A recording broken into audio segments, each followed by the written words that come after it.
ساعات بنشوف أخبار بتقول إن أمريكا بعتت مساعدات عسكرية جديدة لإسرائيل بمليارات الدولارات، وفي نفس الوقت تلاقي المواطن الأمريكي نفسه بيشتكي من غلاء المعيشة، ديون على الطلبة وانهيار البنية التحتية. السؤال اللي محير الناس كتير، طب ليه؟ ليه أقوى دولة في العالم بتعمل ده على حساب شعبها؟ النهاردة مش جايين نتكلم بأسلوب أكاديمي معقد، أنا جاي أحكي لكم الحكاية من جذورها.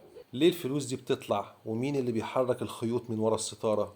خلونا نفهم الحكاية من الأول. بص يا سيدي، في السياسة الأمريكية في مقولة مشهورة بتقول إسرائيل هي حاملة طائرات أمريكا الثابتة في الشرق الأوسط. أمريكا محتاجة وجود قوي ليها في المنطقة عشان تضمن مصالحها والنفط. إسرائيل بالنسبة ليهم مش مجرد دولة، دي ذراع ممتد ليهم بيقوم بكل المهام اللي هم عايزينها من غير ما يضطروا يبعتوا جنود من عندهم ويخاطروا بحياتهم. يعني هم بيدفعوا فلوس عشان يضمنوا مصالحهم من بعيد لبعيد. السبب التاني اللوبي الصهيوني اللي بيحرك الخيوط. طيب يعني ايه اصلا لوبي صهيوني؟ لوبي يعني جماعة ضغط، واشهرهم منظمة ايباك. دول مش مجرد ناس بيعملوا دعاية، دول بيدخلوا جوه المطبخ السياسي الامريكي، بيلعبوا لعبة الفلوس بانهم بيمولوا حملات المرشحين للكونجرس بملايين الدولارات بشرط واحد: التزم بدعم إسرائيل في كل حاجة.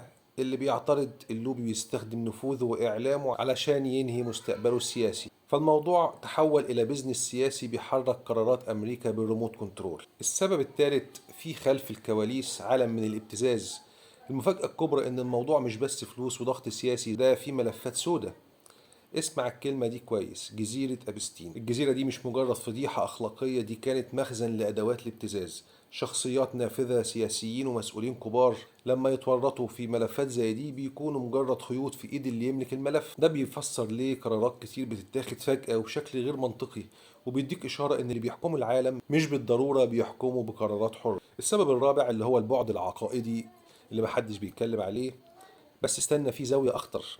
في تيار ضخم داخل أمريكا بيسموا نفسهم الصهاينة. دول بيؤمنوا إن عودة اليهود لأرض فلسطين وبناء الهيكل هو شرط لنهاية الزمان. المسيحيين الصهاينة بيدعموا إسرائيل عشان يعجلوا بظهور المسيح، واليهود المتطرفين في انتظار المسيح اللي هو المخلص. وفي أتباع الفتن اللي بيتقال عليهم ماسونيين بيسعوا للفوضى العالمية عشان يمهدوا لظهور الدجال أو نظامهم العالمي الجديد. دول شايفين إن الإفساد في الأرض اللي بيحصل دلوقتي هو مفتاح لفتح أبواب الخلاص من وجهة نظرهم الملتوية. وربنا سبحانه وتعالى بيحذرنا من الناس دي وبيقول: بسم الله الرحمن الرحيم: وإذا قيل لهم لا تفسدوا في الأرض قالوا إنما نحن مصلحون ألا إنهم هم المفسدون ولكن لا يشعرون. وفي الآخر إحنا قدام لعبة مصالح ومكر عالمي، والجيل الجديد في أمريكا بدأ يصحى ويسأل: ليه فلوسي بتروح لحرب في بلد تانية وأنا بيتي محتاج؟ ربنا سبحانه وتعالى بيقول: ولا تحسبن الله غافلا عما يعمل الظالمون إنما يؤخرهم ليوم تشخص فيه الأبصار. والنبي علمنا: انصر أخاك ظالما أو مظلوما. قالوا: يا رسول الله، هذا ننصره مظلوما فكيف ننصره ظالما؟ قال: تأخذ فوق يديه. يعني انت هتنصر اخوك حتى لو كان ظالم، بحيث ان انت تعرفه الغلط اللي هو بيعمله وتوعيه وتخليه يمشي في الطريق الصحيح. التوعية هي أول خطوة لنصرة الحق، والعدل في الآخر هو اللي بيفضل.